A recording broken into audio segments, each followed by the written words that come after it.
자, 성경을 보면 여러 군데에서 아브라함의 믿음에 대해 언급하는 구절들이 나오고 있는데, 사도 바울은 아브라함에 대해서 아브라함이 바랄 수 없는 중에 바라고 믿었다, 그리고 아브라함은 그 믿음으로 인해서 많은 민족의 조상이 되었다, 그렇게 이야기하고 있습니다. 사도 바울은 아브라함의 어떤 상황을 두고 이와 같은 말씀을 하고 있는 걸까요? 아브라함이 막 등장하기 시작한 창세기 12장에서의 모습을 보고 이렇게 말한 걸까요? 99세 때의 아브라함의 모습을 바라보면서 이렇게 이야기한 걸까요? 아니면 좀 더 시간이 흐른 후에 아들 이삭을 하나님께 드리려 했던 그때 아브라함을 생각하며 이와 같은 말씀을 한 것일까요? 오늘 우리가 읽었던 말씀처럼 아브라함은 하나님의 말씀을 따라서 그가 75세 때 하란을 떠났습니다.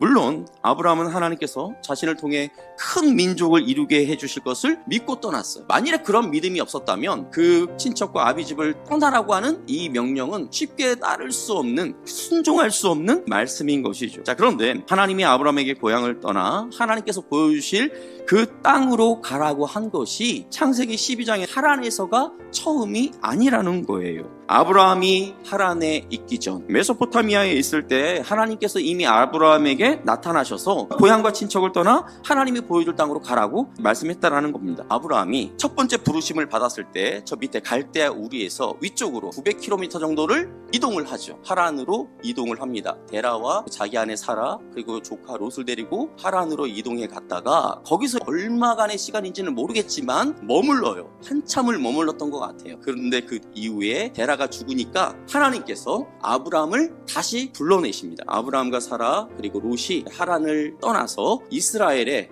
들어오게 되는데, 밑에 세겜, 베델 이 지역들을 이제 아브라함이 통과해 가게 됩니다. 아브라함이 살고 있던 이 지역이야말로 우르도 그렇고 하란도 그렇고 옆에 강들이 흐르잖아요. 강을 끼고 있는 강색, 완전히 이 강세권이었어요. 이 당시에 농사를 주로 지으니까 물이 잘 조달되는 곳이 최고의 입지 조건 아니겠습니까? 그런데 이러한 비옥한 땅, 좋고 풍요로운 이러한 곳에 살다가 아브라함이 가나안 땅으로 들어온 거예요. 사실 이것만 봐도 아브라함은 참 정말 대단한 그런 사람인 것처럼 보입니다. 가나안 땅으로 들어오게 된 아브라함의 가족이 처음 머물게 된 곳이 세겜이었습니다. 내가 너에게 장차 보여줄 땅으로 가라 순종해서 그 가나안 땅으로 왔더니 지금 아브라함 눈에 펼쳐져 있는 그 땅을 하나님께서 아브라함과 그 후손에게 주시겠다라고 약속하십니다. 자, 아브라함이 이전에 살고 있었던 하란에 비한다면 지금 아브라함 눈에 펼쳐져 있는 이 세겜 땅은 어쩌면 굉장히 초라하게 보일지 모르겠어요. 그럼에도 불구하고 아브라함은 하나님께서 자신의 후손에게 주시겠다고 한 그 땅에서 제단을 쌓았어 하나님께 예배했다라는 것입니다. 자, 그런데 아브라함은 그 세겜에 정착하지 않고 밑으로 조금 더 내려와서 베델이라는 동네 동쪽에 다시 장막을 치는데 이때도 하나님께 제단을 쌓습니다. 그런데 이 베델에서는 하나님의 이름을 불렀다라는 거예요.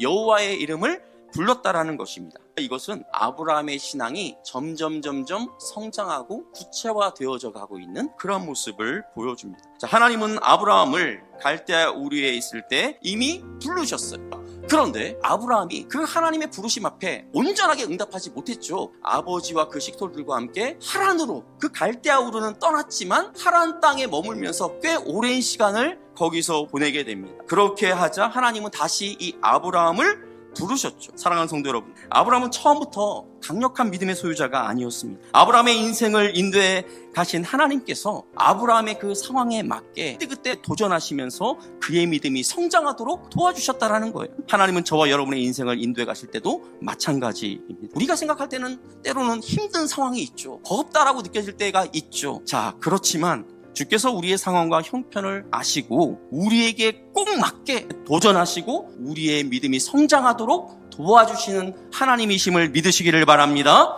이런 주님을 우리가 신뢰하며 우리에게 주어진 이 믿음의 경주를 힘써 달려가는 우리 모두가 될 수 있기를 예수님의 이름으로 축복합니다.